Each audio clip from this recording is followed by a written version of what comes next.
Hi friends, ఈ video second episode. First ఎపిసోడ్లో కబీర్ గురించి చెప్పాం. A true spiritual rebel whose teachings change the way peoples or religion and God. మీరు ఆ video చూడకపోతే ప్లీజ్ ఫస్ట్ ఆ వీడియో చూడండి. క్లారిటీ అండ్ కనెక్షన్ కోసం ఫస్ట్ కబీర్ వీడియో చూసి దెన్ ఈ వీడియో చూడండి. అప్పుడే కంప్లీట్గా అనిపిస్తుంది. ఈరోజు మనం గురునానక్ గారి గురించి మాట్లాడబోతున్నాం. ఆయన ఒక deep thinker, reformer and messenger of unity. Talwandi. Guru Nanak 1469లో Talwandi అనే చిన్న గ్రామంలో జన్మించారు. ఇప్పుడు అది పాకిస్తాన్లో నంకనా సాహెబ్గా పిలువబడుతుంది. అతని బర్త్ రిలీజియస్ హిస్టరీని మార్చే ఒక స్పిరిచువల్ లైట్గా వచ్చింది. ఆయన తండ్రి మేతా ఖాలు, ఒక లోకల్ అకౌంటెంట్, మరియు ఆయన అమ్మ తృప్తాదేవి, ఒక స్పిరిచువల్ ఉమెన్. చిన్నప్పుడే గురునానక్ తన స్పిరిచువల్ జర్నీని స్టార్ట్ చేశారు. విలేజ్లో ఆయన గురించి తెలుసుకున్నారు. అతనికి వేరే పిల్లల్లాగా స్పోర్ట్స్, గేమ్స్ ఆడడంలో ఇష్టం లేదు. యూనివర్స్లో మిస్టరీస్పై చాలా ఫ్యాసినేషన్ చూపించేవారు. తల్వాండి ఇప్పుడు సిక్స్కి పవిత్రమైన స్థలంగా మారింది. సాధన చేసే జన్మభూమి అయింది. గురునానక్ జన్మం ఒక దివ్య ఘటనగా పిలువబడింది. అది ఒక స్పిరిచువల్ సిగ్నిఫికెన్స్. ఆయన జన్మించిన మూమెంట్ నుండి ఆయన ఎక్సెప్షనల్ నేచర్ గురించి చిన్నప్పుడు కొన్ని సైన్స్ ఉన్నాయి. ఆయన పుట్టినప్పుడు ఒక పీస్ఫుల్ డివైన్ ఎనర్జీ ఆ ప్రదేశాన్ని చుట్టుకుందని విలేజర్స్ అన్నారు. గ్రామంలో చాలామంది జనాలు పీస్ అండ్ లైట్ని ఫీల్ అయ్యారు. నానక్ పుట్టుకను అందరూ ఒక డివైన్ మెసెంజర్ వచ్చినట్టు చూశారు. కానీ అతని పేరెంట్స్ నానక్ నార్మల్ అందరిలాంటి మార్గం ఫాలో చేయాలి అని అనుకున్నారు. కానీ నానక్ లైఫ్లో పర్పస్ రెగ్యులర్ రూల్స్ కన్నా స్పిరిచువల్ పాత్లో ఉంది. ఆయనలో ఉన్న డివైన్ నేచర్ చిన్నప్పటి నుండే ఆయన యాక్షన్స్లో, మాటల్లో కనిపించేవి. ఇవే ఫ్యూచర్లో ఆయన ఒక గ్రేట్ స్పిరిచువల్ లీడర్ అవుతారని చూపించాయి. చిన్నప్పటి నుండే గురునానక్కి చాలా డీప్ స్పిరిచువల్ థాట్స్ ఉండేవి. అతని ఏజ్ పిల్లలు గేమ్స్ ఆడుతుంటే నానక్ లైఫ్లో మీనింగ్ ఏంటి అని డీప్గా ఆలోచిస్తూ ఉండేవాడు. ఆయన 5 years ఏజ్లో యూనివర్స్ మరియు దేవుని గురించి ఎక్స్ట్రాడినరీ అండర్స్టాండింగ్ చూపించారు. ఒక స్టోరీ ప్రకారం తన ఏజ్ బాయ్స్కి కష్టంగా ఇచ్చే సీక్రెట్ థ్రెడ్ వేసుకోవడం నానక్ రిఫ్యూజ్ చేశారు. ఎందుకంటే ఆయన నమ్మింది నిజమైన స్పిరిచువాలిటీ మనలో నుంచి వస్తుంది, కానీ బయట చేసేది కాదు అని. నేచర్, సైలెన్స్ మరియు స్పిరిచువల్ థింకింగ్లో ఆయనకి ఆసక్తి పెరిగింది. ఎర్లీ ఏజ్లోనే ఆయన వర్డ్స్ మరియు బిహేవియర్లో నాలెడ్జ్ క్లియర్గా కనిపించింది. ఇతనిలో చిన్నప్పుడు కనిపించిన లక్షణాల తర్వాత ఆయనలో వన్నెస్ మరియు డివైన్ యూనిటీ టీచింగ్స్కి బేస్ అయ్యాయి. చిన్నప్పుడు గురునానక్ ట్రెడిషనల్ పద్ధతులు మరియు బయట రిచువల్స్ పైన డౌట్స్ చూపించారు. చాలామంది జనాలు దేవుణ్ణి నమ్మడంలో బయట షోకి ఫోకస్ చేస్తున్నారు, కానీ నిజమైన భక్తి ఇంకా డివైన్ నాలెడ్జ్లో ఇంట్రెస్ట్ లేదు అని ఆయన అన్నారు. దేవునికి దగ్గర అవ్వాలి అంటే మనం సింపుల్గా పూజ చేస్తే సరిపోదు, కానీ మనం నమ్రత మరియు ప్రేమతో జీవించాలి అని అన్నారు. స్పిరిచువాలిటీ అనేది మనలో ఉండే ఇన్నర్ ప్యూరిటీ మరియు దేవునితో హార్ట్ టు హార్ట్ కనెక్షన్లో ఉంటుంది, కానీ బయట సెర్మనీస్ కాదు అన్నారు. గురునానక్ యొక్క ఫస్ట్ కనెక్షన్ విత్ నేచర్ మరియు గాడ్ తన స్పిరిచువల్ జర్నీలో ఒక చాలా ఇంపార్టెంట్ మూమెంట్గా నిలిచింది. చిన్నప్పటి నుండి నానక్కి నేచర్ అంటే చాలా ఇష్టం. అతను లోన్లీగా టైం స్పెండ్ చేస్తూ సృష్టిలో ఉండే బ్యూటీ అండ్ వండర్స్ని అబ్జర్వ్ చేస్తాడు. ఒకరోజు ఒక రివర్ పక్కన ధ్యానంలో ఉండగా నానక్కి ఒక డీప్ స్పిరిచువల్ ఎక్స్పీరియన్స్ కలిగింది. ఆ మూమెంట్లో అతను దేవుని ఫీల్ అయ్యాడు. అది రిలీజియస్ బౌండరీస్ని మించిన ఫీలింగ్.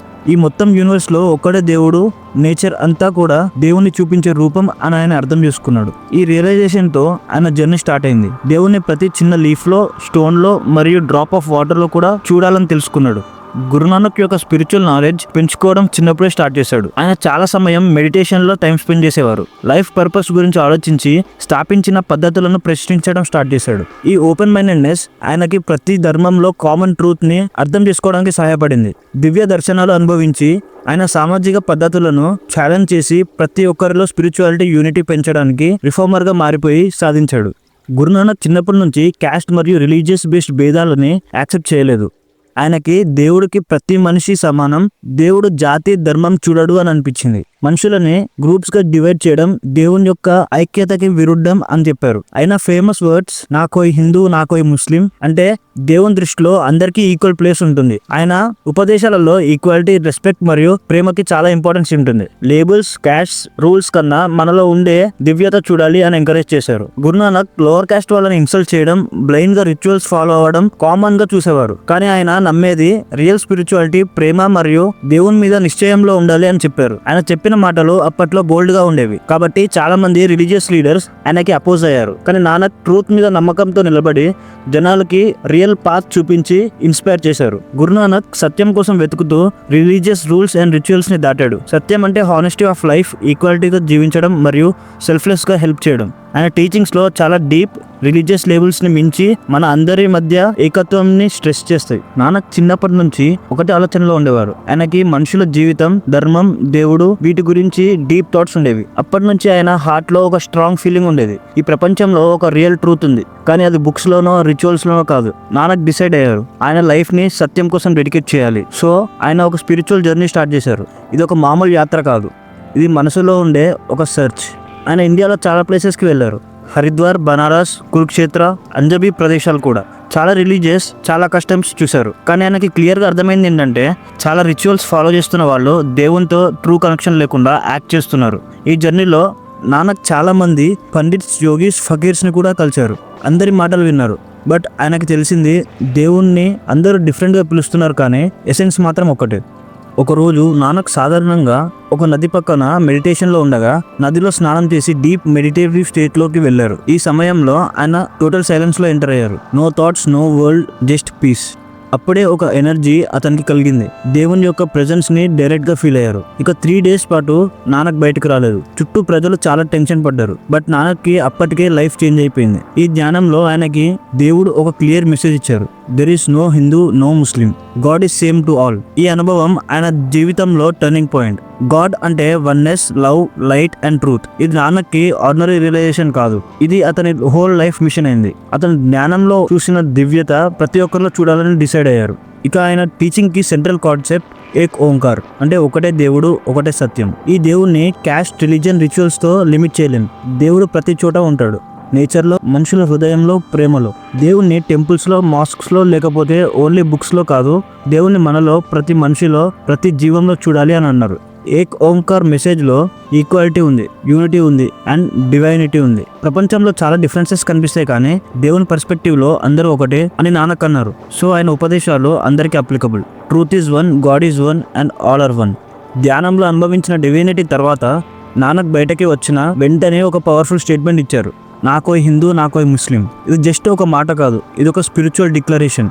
నానక్కి తెలిసింది ఏంటంటే మనం ఏ రిలీజియన్కి చెందినా సరే దేవుణ్ణి అప్రోచ్ అవ్వడంలో అందరం ఈక్వల్. అప్పటి నుంచి ఆయన జీవితంలో ఒక మిషన్ అయిపోయింది.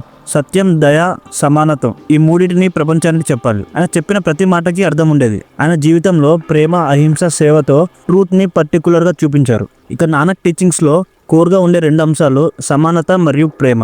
దేవునికి సేవ చేయడం అంటే పూర్కి హెల్ప్ చేయడం, అందరిపైన ప్రేమ కలిగించడం అని ఆయన అన్నారు. ఆయన కాన్సెప్ట్లో నామ్ జప్నా, కిరాత్ కర్నా, వాన్ చక్నా, ఇది ఆయన ఉపదేశాల్లో కోర్ టీచింగ్స్. ఇవి రిచువల్స్ కన్నా పవర్ఫుల్ బికాస్ ఇది హార్ట్ని ప్యూరిఫై చేస్తుంది. గురునానక్ తన లైఫ్ టైంలో చాలా బోల్డ్గా సొసైటీలో రాంగ్ ప్రాక్టీసెస్ని ఛాలెంజ్ చేశారు. మనిషి యొక్క వాల్యూ క్యాస్ట్లో కాదు, ఆయన మనసులో ఉన్న ప్రేమలో ఉంటుంది అని చెప్పారు. ఆయన రిలీజియస్ సూపర్స్టిషన్స్ని కూడా ఛాలెంజ్ చేశారు, like wearing secret threads, doing meaningless rituals or fasting for status.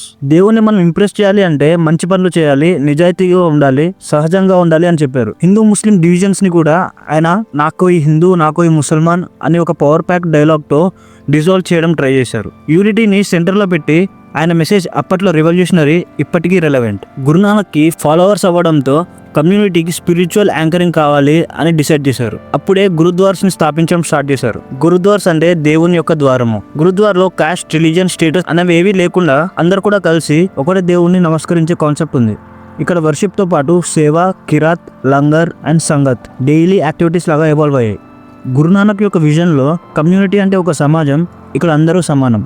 ఆయన ఉపదేశంలో సేవకి చాలా వాల్యూ ఉంది. ఇక సిక్ వే ఆఫ్ లైఫ్లో ఇంటిగ్రిటీ, ట్రూత్ఫుల్నెస్, స్పిరిచువాలిటీ, సేవ చాలా ముఖ్యం. గురుద్వార్లో సొసైటీలో ఒక సోషల్ ట్రాన్స్ఫర్మేషన్ కోసం ఒక స్ట్రాంగ్ స్పిరిచువల్ హబ్స్ గా పనిచేశాయి. కమ్యూనిటీలో హార్మనీ, టాలరెన్స్ అండ్ కొలాబరేషన్ అనేవి బేస్ లాగా ఉంటే అది సొసైటీని బెటర్ గా మారుస్తాయి అని నమ్మారు. గురునానక్ గారు తన జీవితంలో కంప్లీట్ గా సేవ, భక్తి అండ్ సత్యంతో ఇన్స్పైర్ చేసి ఫైనల్ గా ఆయన దేహం వదిలిపెట్టారు. బట్ ఆయన డెత్ లో కూడా ఒక పవర్ఫుల్ మెసేజ్ ఇచ్చారు. నా చేతిలో ఏం లేదు, దేవుని సేవతో నేను జీవించా, మరణం కూడా అదే సేవలో కలుస్తుంది. ఆయన లీడర్షిప్ ని నెక్స్ట్ గురు అంగద్ దేవ్ కి ట్రాన్స్ఫర్ చేసి స్పిరిచువల్ లైనేజ్ ని ఎస్టాబ్లిష్ చేశారు. ఇలా 10 గురువులు సిక్ పంత్ ని షేప్ చేశారు. ఆయన తన టీచింగ్స్ ని బుక్స్ లో రాయడం, కమ్యూనిటీలో ప్రిజర్వ్ చేయడం చేశారు. గురు గ్రంథ్ సాహిబ్ 6 స్క్రిప్చర్స్ లో గురునానక్ యొక్క బనీ major base. Even after 500 years Guru Nanak యొక్క టీచింగ్స్ సిక్ కమ్యూనిటీలో డైలీ లైఫ్ లో ఇంటిగ్రేట్ అయ్యాయి. ఇక్ ఓంకార్, వన్ గాడ్ అనే కాన్సెప్ట్ సేవని ప్యూరిటీ ఇవ్వడం, సూపర్స్టిషన్స్ ని ఛాలెంజ్ చేయడం అండ్ ఆల్ హ్యూమానిటీని ఎంబ్రేస్ చేయడం స్టిల్ సిక్ కల్చర్ లో సెంట్రల్. వీటికి బేస్ అయ్యి సిక్కిజం ఒక సర్వీస్ బేస్డ్ స్పిరిచువల్ కమ్యూనిటీగా నిలిచింది. గురునానక్ చెప్పిన వాల్యూస్ ఇప్పుడు కూడా మోడర్న్ వరల్డ్ లో రెలవెంట్, ఎస్పెషల్లీ ఎక్కడైతే హ్యూమానిటీ డివైడ్ అయి ఉందో. గురునానక్ ని ఒక ఇండియన్ సెయింట్ లాగా మాత్రమే చూడకూడదు. ఆయన ఒక గ్లోబల్ స్పిరిచువల్ లీడర్. తన ట్రావెల్స్ లో ఆయన multiple reasons, religions and communities తో కలిసి యూనిటీ అండ్ ట్రూత్ ని బోధించారు. ముస్లిం సెయింట్స్ తో కన్వర్జేషన్స్, హిందూ ప్రీస్ట్స్ తో డిబేట్స్ అండ్ ఫారెన్ ల్యాండ్స్ లో ఫిలాసఫీ స్ప్రెడ్ చేసి ఆయన ఒక యూనివర్సల్ మెసెంజర్ లాగా అయ్యారు. మోడర్న్ ఏజ్ లో కూడా global peace, equality and service ని బేస్ చేసుకుని గురునానక్ ఫిలాసఫీని ఫాలో అవుతున్నారు. ఆయన message simple but eternal: one God, one humanity, one love. Thanks for watching.